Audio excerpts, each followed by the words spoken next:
Bonjour, bien-aimés frères et sœurs en Christ. Que la paix de Dieu soit avec vous. Je suis Lézin et aujourd'hui, je voudrais vous faire en quelques minutes le récit de mon expérience du baptême du Saint-Esprit.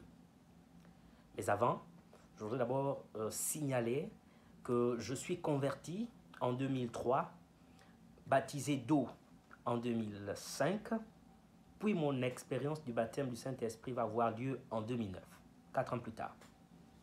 Alors, c'était donc un samedi soir en 2009, à la fin de la réunion de préparation de culte du dimanche matin, avec l'équipe de louanges.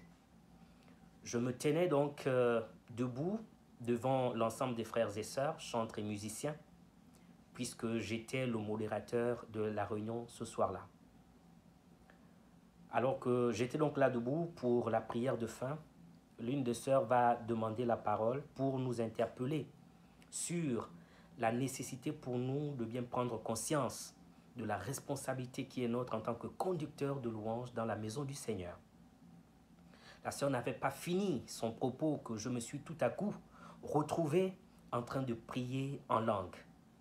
Pour la première fois, j'ai parlé en langue à haute voix et je me suis retrouvé en train de pleurer, parlant en langue.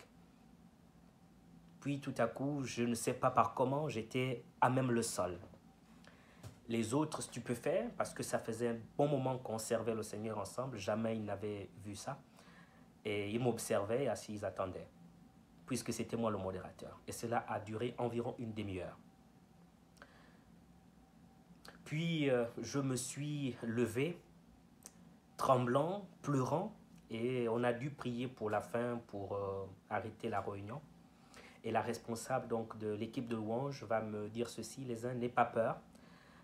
Quand tu rentres à la maison, tu pourras lire 1 Corinthiens chapitre 13.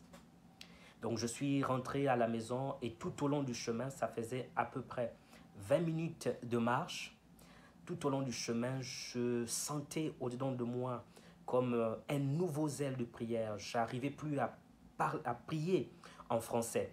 Je priais en langue et mes mains chauffaient. Je sentais en moi comme un nouveau zèle de prière. Et quand je suis arrivé à la maison, je n'ai même pas réussi à gagner mon lit. Je suis donc resté allongé au sol, continuant de parler en langue. C'était une expérience que je n'avais jamais imaginée.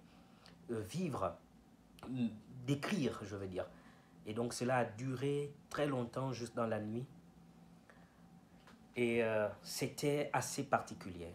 Qu'est-ce qui était particulier là, c'est que au-dedans de moi, je sentais comme une joie immense, animée d'une force que je n'avais jamais eue auparavant et un zèle nouveau dans la prière.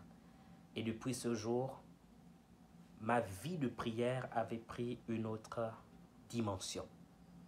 Je ne pouvais pas l'expliquer. Donc c'est comme ça que j'ai expérimenté mon baptême du Saint-Esprit. Alors, bien-aimés, avant de finir ce témoignage, je voudrais nous encourager, en tant qu'enfants de Dieu, à soupirer, à aspirer. Parce que moi, avant de vivre cette expérience, ça faisait 4 ans que j'étais baptisé d'eau, mais j'avais au-dedans de moi une soif ardente de connaître le Seigneur.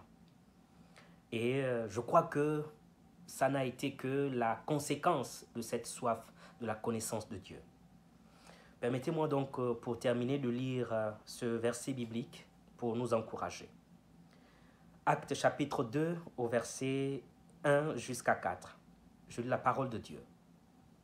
Quand le jour de la Pentecôte arrive, les croyants sont réunis tous ensemble au même endroit. Tout à coup, un bruit vient du ciel. C'est comme le souffle d'un vent violent. Le bruit remplit toute la maison où ils sont assis. Alors, ils voient apparaître des langues comme des langues de feu. Elles se séparent et se posent sur chacun d'eux. Tous sont remplis de l'Esprit Saint et ils se mettent à parler en d'autres langues. C'est l'Esprit qui leur donne de faire cela. C'est l'Esprit qui leur donne de faire cela. Dans cette lecture que je viens de faire, nous voyons que les disciples avaient une attitude, celle d'attendre la promesse de Dieu. Non seulement attendre, mais aussi ils étaient réunis au même endroit. Parce que c'était la consigne du maître. Attendez en cet endroit. Ils ont donc obéi en attendant la promesse du maître.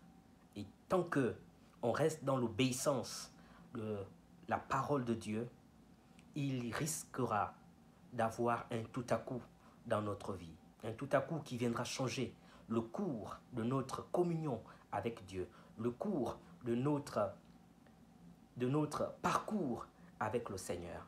Merci pour votre attention, que le Seigneur vous bénisse et je prie que vous expérimentiez, si cela n'a pas encore été le cas, aussi la puissance du Saint-Esprit qui va changer votre niveau et votre vie de prière. Soyez bénis.